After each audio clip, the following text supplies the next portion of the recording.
মার্কিন president Donald ট্রাম্পের গাজা দখল ও ফিলিস্তিনিদের জোর করে অন্য স্থানে হস্তান্তরের প্রস্তাব প্রত্যাখ্যান করেছে সৌদি আরবের প্রিন্স তুর্কি আল ফয়সাল।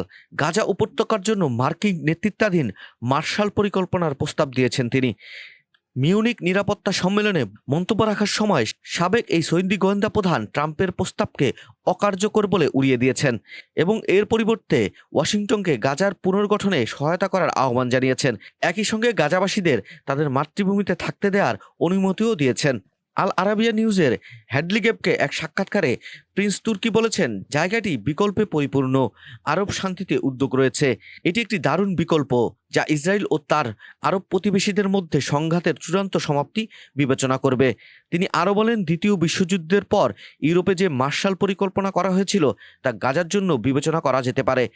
আমেরিকা পুরো মহাদেশে পুনর্নির্মাণ করছে, জনগণ তাদের জায়গায় থেকেছে, তারা এটি নির্মাণের জন্য ইউরোপিয়ানদের ইউরোপ থেকে সরিয়ে নেননি।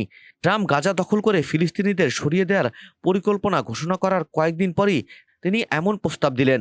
চলতি মাসের শুরুতে মার্কিন প্রেসিডেন্ট ডোনাল্ড ট্রাম্প এক সংবাদ সম্মেলনে যুদ্ধবিধ্বস্ত গাজা দখল করে এটিকে পুনর্নির্মাণ ও মধ্যপ্রাচ্যের রিভেরা তৈরির ঘোষণা দেন। তার প্রস্তাবের লক্ষ্য ফিলিস্তিনিদের অন্যত্র পুনর্বাসন করা।